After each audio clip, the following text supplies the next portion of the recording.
The ice cracked beneath our feet, not sharply, not suddenly.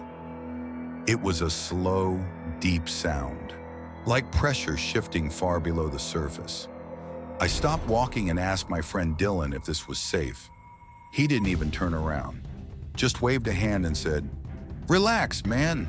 You could drive a car over this part of the lake." That sentence stuck with me, because when ice makes noise, it means it's alive. It's moving, it's adjusting. And less than an hour later, deep inside a glacier that hadn't seen daylight in thousands of years, something growled at us.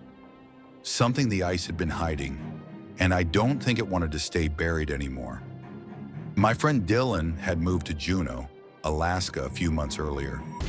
Every time he tried to convince me to visit, he'd sabotage himself by adding unnecessary details. It's dark most of the day. The sun sets at 3:30. There's an avalanche warning today. These are not selling points, but January came around, work slowed down, and San Diego winters are basically a screensaver. So I booked the flight, and I'll admit, Alaska surprised me. It wasn't painfully cold. The town felt alive. Bars were busy. People laughed like the darkness didn't bother them at all. Dylan had built a life there fast, and every single one of his new friends told me the same thing. You have to see the glacier caves. The glacier didn't look real. It looked like a frozen river pouring down between two mountains, stretching toward the valley like it was still trying to escape. The surface was snow and dirt, but the face of it, that was different. Pure blue, sharp, ancient. Ice so old it felt wrong to be looking at it.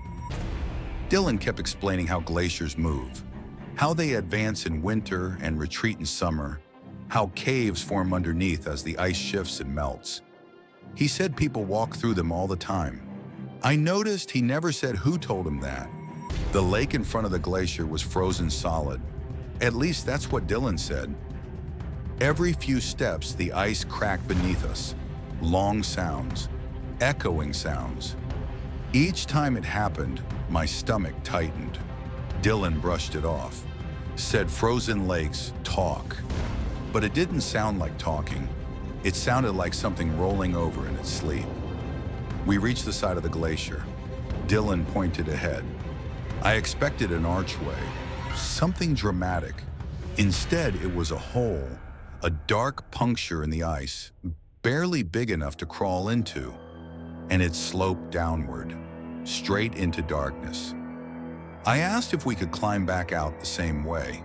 Dylan said yes. I didn't tell him my boots didn't fit right.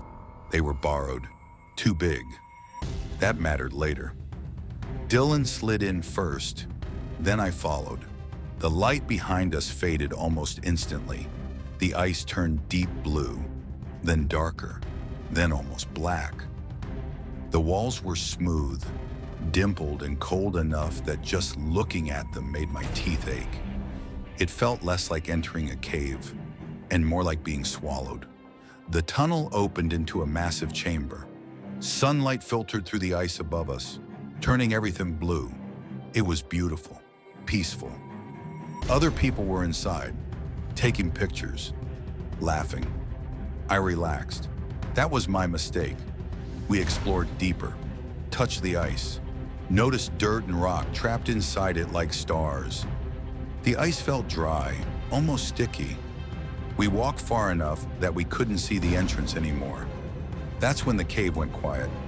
The cracking came back, but closer, louder. It echoed through the walls, the floor, the ceiling. Dylan stopped walking. His face changed instantly. He whispered, "We should leave." We turned to run and realized the tunnel in front of us wasn't familiar. Something moved ahead of us. It filled the tunnel, 6 feet tall, on all fours, hairy, growling. This wasn't ice shifting.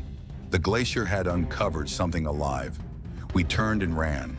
The growling followed us, everywhere at once. I slipped, fell hard, and it slowed down to look at me. It was shaped like a wolf, but wrong. Patchy fur, green, slick skin beneath, eyes dark as deep water. It shook itself like a dog. Ice and mud flew. Then it bared its teeth and charged. We sprinted. The creature slammed into an ice column behind us. Cracks spiderwebbed across the ceiling. The glacier screamed. Ice exploded. We crawled through the tunnel as it collapsed behind us. I barely made it out. For a moment, silence, then growling from inside the ice. Dylan slipped outside, split his face open on a rock. Blood poured onto the snow. We ran anyway, straight onto the frozen lake. Thin ice, close to the glacier. The creature followed us. The ice gave way beneath it. It fell through, screaming.